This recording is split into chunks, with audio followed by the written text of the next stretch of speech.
अस्सलामुअलैकुम। मैं पाकिस्तान के जिंदा दिल लोगों वाले शहर लाहौर से बात कर रहा हूँ आपसे। तो इस दफ़ा मुझे गवर्नमेंट्स की वो कोशिशें नज़र आई। जाहिर सी बात है, पिछली गवर्नमेंट और इस गवर्नमेंट की स्मोक का जो इशू है वो मुझे लगा कि लाहौर में कुछ कम है। वरना होता ये था कि नॉर्मली अक्टूबर से स्मोक के प्रॉब्लम लाहौर में आना शुरू हो जाते थे, लेकिन इस दफ़ा थोड़ा सा मौसम साफ है। तो अप्रिशिएट करना चाहिए हमें अपनी गवर्नमेंट्स को, जिन्होंने माशाल्लाह इसमें अपना हिस्सा डाला। और लाहौर के शहरियों को इस दफ़ा मेरा ख्याल है कि स्मोक का मसला इतना ज़्यादा नहीं है। आज लोग प्रॉब्लम है लेकिन इतना ज़्यादा नहीं है। वही हुआ जिसका मुझे डर था। वर्ल्ड बैंक ने एक रिपोर्ट पब्लिश की है, इसको कंट्री क्लाइमेट डेवलपमेंट रिपोर्ट कहते हैं। उसके मुताबिक ये कहा जा रहा है कि 2050 तक पाकिस्तान में जो मुआशी ग्रोथ है वो देखो 15 से 20% उसके मुतासर होने का खदशा कहा गया है। ये नहीं ग्रोथ बढ़ेगी आपकी, मतलब कि आपकी जीडीपी में से जो 15 से 20% ग्रोथ की वजह से जीडीपी बढ़ेगा, वो जीडीपी आपका डिक्लाइन होगा या वो मुतासर होगा। और इसकी वजह से जाहिर सी बात है गुर्बत में भी इजाफा होगा, इसकी वजह से अनएम्प्लॉयमेंट पे भी इजाफा होगा, इसकी वजह से और जो मैक्रो इकोनॉमिक वेरिएबल्स आपके वो मुतासर होंगे। तो वर्ल्ड बैंक ये कहता है कि आइंदा 8 साल में तकरीबन जीडीपी का 10 से लेके ऑलमोस्ट 10% उसके मुसावी सरमायाकारी करने की जरूरत है। मतलब इसका ये है आम लफ्जों में कि अगर हम गुर्बत जैसे प्रॉब्लम, अनएम्प्लॉयमेंट, इन्फ्लेशन को कंट्रोल करना चाहते हैं तो हमें तकरीबन आने वाले 8 सालों में हर साल 10% के हिसाब से ग्रो करना होगा, या 10% के हिसाब से हमारी ग्रोथ होनी चाहिए। इसी सूरत में हम बच पाएंगे, वरना हालात हमारे और खराब हो जाएंगे। और जितने हालात आजकल ठीक हैं वो भी आपको पता है, और जितने खराब हैं वो भी आपको पता है। इसके ऊपर डिस्कशन करने की जरूरत नहीं है। तो अगर इन हालात से निकलना है और 2050 की जो मैं आपको कह रहा हूँ कंट्री क्लाइमेट रिपोर्ट के मुताबिक जो क्लाइमेटिक असरात हैं उनसे निकलने के लिए आपके सामने मैंने स्टैटिस्टिक्स रख दी हैं।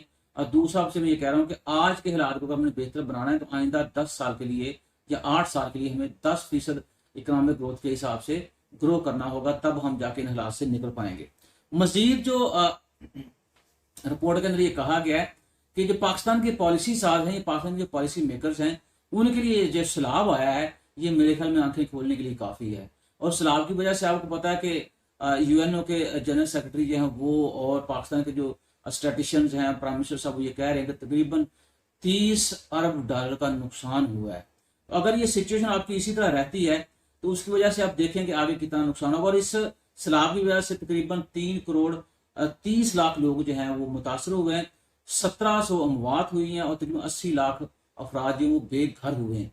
तो इसलिए इन्वायरमेंट जो है वो कितना ज़रूरी है, और क्लाइमेटिक चेंज जो है उसकी वजह से जो प्रॉब्लम्स आपके रूनमा हो रहे हैं उनको कंट्रोल करना कितना ज़रूरी है। और रिपोर्ट के मुताबिक ये भी कहा गया है कि बड़े शहरों को रहने के काबिल और कुदरती आफात के नुकसान से महफूज बनाने की जरूरत है, क्योंकि अगले 30 साल में पाकिस्तान की 60% आबादी जो शहरों में रहेगी, और जिस वजह से म्यूनसिपल और प्रॉपर्टी टैक्स आयद करने की जरूरत है। मकसद वो यहाँ पे ये बात कर रहे हैं कि इतनी ज़्यादा अगर शहरों के ऊपर आपका बर्डन होगा तो जाहिर सी बात है उसकी वजह से और बहुत सारे अर्बनाइजेशन के प्रॉब्लम हो जाएंगे। तो बेहतर ये है कि आप उस अर्बनाइजेशन को कंट्रोल करने के लिए आप टैक्स, म्यूनसिपल प्रॉपर्टी टैक्स लगाएं, तो ताकि आपकी अर्बनाइजेशन जो है वो कंट्रोल हो सके, या लोग जो है वो देहात में रहने को तरजीह दें कंपेयर टू सिटीज।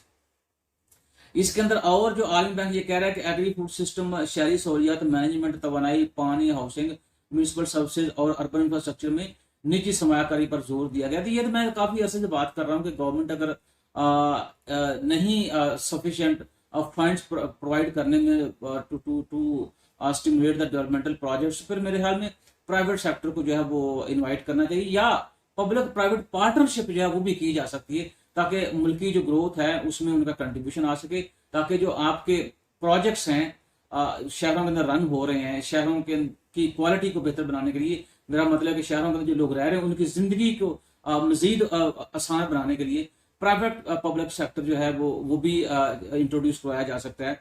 फिर रिपोर्ट के मुताबिक इस सरमायाकारी में पाकिस्तान की मुआशी तरक्की की मंजिल जल्द तय कर सकती है। और ये तो बड़ी कॉमन सी बात है कि मुल्क के अंदर जो जो पैसा आएगा, डेवलपमेंटल प्रोजेक्ट्स जो हैं जो आपके लॉन्च किए जाएंगे, तो जिससे जाहिर सी बात है ना कि देहात लेवल पे ना कि अर्बन लेवल पे, ओवरऑल मैक्रो लेवल के ऊपर जो है उस इन्वेस्टमेंट की वजह से मुल्क की इकॉनमी स्टिमुलेट करेगी, जिसकी वजह से ग्रोथ जो है वो उसके ऊपर असर पड़ेगा। और आपको पता है जब ग्रोथ के ऊपर असर पड़ेगा तो ग्रोथ से लिंक जितने आपके वेरिएबल्स हैं, जितने सेक्टर्स हैं, उनमें भी खुशहाली आएगी। लेकिन शर्त ये है कि हमें आंखें खोलने की जरूरत है कि जैसे इस रिपोर्ट के अंदर कहा गया है कि सैलाब जो आए हैं इस दफा यही काफी हैं। तो मेरा ख्याल है कि अभी भी कुछ नहीं बिगड़ा, तो हमारे पॉलिसी मेकर्स को, हमारे पॉलिटिशियंस को ये लॉन्ग मार्च खेलने की बजाय मेरा ख्याल टेबल को इकट्ठे होकर बैठे और मुल्क की जो सूरत है उसको अच्छा बनाने के लिए तो कॉम्प्रिहेंसिव पॉलिसी जो है उसका इनिशिएट लें।